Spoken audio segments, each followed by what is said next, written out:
Bangladesh merupakan salah satu negara dengan tarif bela apem yang sangat murah. Bahkan, banyak orang tua yang rela menjual apem anaknya yang masih unyu-unyu kepada orang asing. Hal tersebut tak terlepas karena himpitan ekonomi. Disebut-sebut, tarif bela apem di Bangladesh terbilang paling murah di dunia, yakni hanya 0,6 US dollar, atau sekitar Rp8.000 saja. Parahnya lagi, pekerjanya sendiri cuma dapat upah 0,8 US dollar, atau Rp2.000 untuk setiap klien yang membelah apemnya.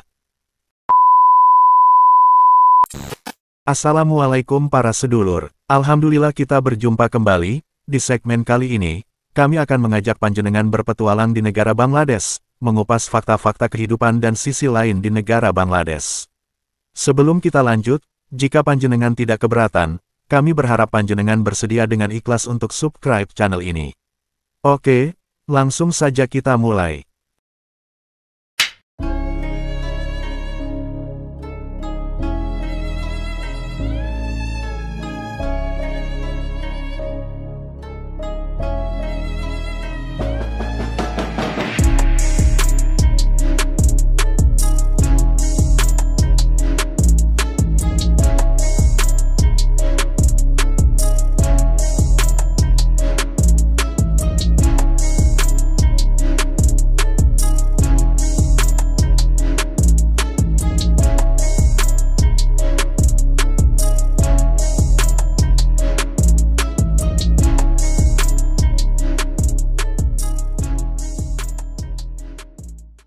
Republik Rakyat Bangladesh merupakan salah satu negara yang berada di kawasan Asia Selatan. Negara ini berbatasan langsung dengan Myanmar di tenggara, India di barat, utara, dan timur, serta Teluk Benggala di sebelah selatan. Negara yang berdekatan dengan Asia Tenggara ini sudah merdeka sejak tanggal 26 Maret tahun 1971.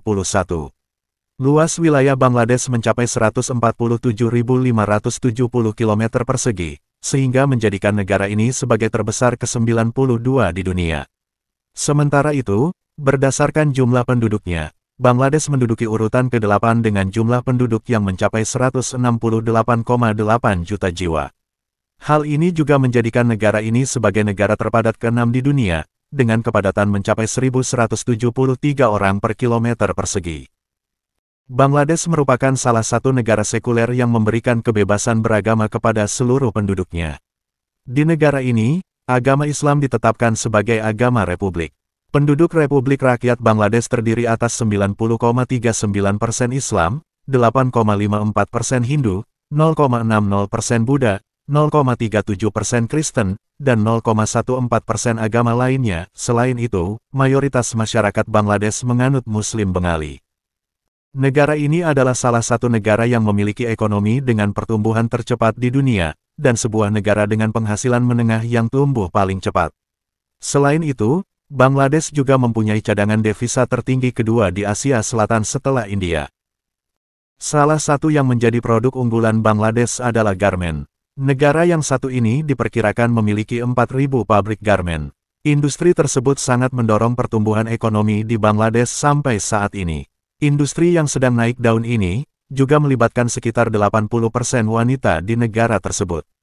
Maka dari itu, tidak heran bila industri tersebut sangat membantu masyarakat di Bangladesh. Namun, Bangladesh tampaknya mempunyai masalah serius dalam hal perekonomian masyarakatnya. Tingkat kemiskinan di negara ini pada tahun 2018 silam, mencapai 21,8%. Sementara itu, penduduk Bangladesh diperkirakan mencapai 150 juta jiwa. Dengan demikian, ada sekitar 30 juta masyarakat Bangladesh yang masih berada di dalam garis kemiskinan. Ditambah lagi dengan masalah ekonomi, seperti ketimpangan sosial dan pengangguran yang masih menjadi pekerjaan rumah pemerintah setempat. Bangladesh dikenal dengan freelancer yang memiliki keahlian tinggi, khususnya dalam bidang IT. Web developer dan programmer di negara tersebut mempunyai upah yang cukup murah, tapi memiliki kualitas yang tinggi. Selain itu, banyak juga masyarakat Bangladesh yang fasih memakai bahasa Inggris. Delta Bengal adalah delta sungai terluas yang ada di dunia. Delta tersebut memiliki luas yang mencapai 105.000 km persegi. Delta sungai ini juga diapit oleh sungai-sungai yang berasal dari pegunungan Himalaya seperti Ganges dan Brahmaputra serta sungai yang bukan dari pegunungan tersebut, seperti Meghna. Delta ini juga menjadi sumber kehidupan untuk jutaan warganya, terutama petani. Pantai terpanjang ketiga di dunia juga ada di Bangladesh. Nama pantai tersebut adalah Cox's Bazar yang berada di Teluk Bengal di bagian selatan Bangladesh. Pantai dengan panjang 120 km tersebut sangat populer di kalangan peselancar. Banyak penduduk setempat yang mengumpulkan mutiara, kerang, dan ikan di sekitar pantai untuk mencari uang. Bahkan, pantai ini juga sangat indah ketika dinikmati saat matahari terbit dan terbenam. Bangladesh adalah negara kesatuan yang memiliki sistem pemerintahan demokrasi parlementer. Presiden merupakan kepala negara, namun kendali pemerintahan sesungguhnya dipegang Perdana Menteri, yang merupakan kepala pemerintahan. Sisa peradaban di Benggala Raya bisa diulik kembali ke masa 4.000 tahun lalu, saat wilayah tersebut dimukimi orang Dravida, Tibeto-Burma, dan Austro-Asiatik.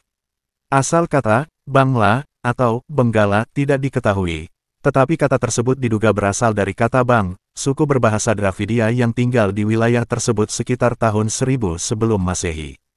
Jauh sebelum masuk pemerintahan sekarang, Bangladesh asal-muasalnya dari kerajaan Gangaridai yang dibentuk sekitar abad ke-7 sebelum Masehi. Kerajaan ini selanjutnya disatukan dengan Bihar di bawah Kekaisaran Magadha, Nanda, Maurya, dan Sunga. Benggala kemudian menjadi bagian dari Kekaisaran Gupta dan Harsha dari abad ke-3 hingga abad ke-6. Setelah kejatuhannya, Shashanka mendirikan kerajaan dan ia dianggap sebagai raja independen pertama dalam sejarah Bangladesh. Usai mengalami periode anarkisme, dinasti Pala yang beragama Buddha menguasai wilayah ini selama 400 tahun sebelum selanjutnya digantikan dinasti Sena yang beragama Hindu. Islam masuk ke Benggala abad ke-12 melalui pedagang Arab. Misionaris Sufi dan penaklukan Muslim membantu penyebaran agama Islam di wilayah tersebut.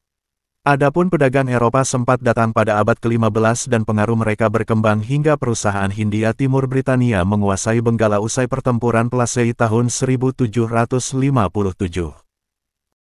Sebagian besar penduduk Bangladesh adalah Bengali, istilah yang menggambarkan kelompok etnis dan bahasa. Orang Bengali secara historis memiliki asal yang beragam, muncul dari pertemuan berbagai komunitas yang memasuki wilayah tersebut selama berabad-abad.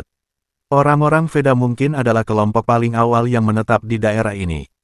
Menurut beberapa ahli etnologi, mereka diikuti orang-orang dari Mediterania dan sekitarnya, terutama yang berbicara bahasa Indo-Eropa. Selama abad ke-8 M, orang-orang keturunan Arab, Persia, dan Turki berpindah dalam jumlah besar ke anak benua tersebut. Pada awal abad ke-13, mereka memasuki tempat yang sekarang menjadi Bangladesh. Pendapat bahwa Bengali kontemporer Muslim semua keturunan dari kasta rendah Hindu yang telah masuk Islam, maka, jelas tidak benar, sebagian besar adalah keturunan Muslim yang mencapai anak benua dari tempat lain. Sementara non-Bengali, terutama terdiri dari kelompok pribumi yang lebih kecil hanya merupakan sebagian kecil dari populasi. Sebagian besar dari orang-orang ini mendiami jalur Bukit Chittagong di Tenggara, daerah yang paling jarang dihuni di negara ini. Chotpoti adalah salah satu hidangan tradisional Bengali, yang terdiri dari buncis dan kentang potong dadu yang disajikan dengan saus asam.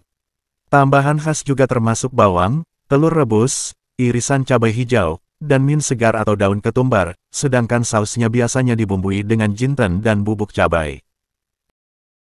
Benteng Lalbagh dibangun oleh Shaista Khan dalam keadaan setengah jadi. Ia tidak menyelesaikannya dikarenakan percaya bahwa benteng ini telah dikutuk.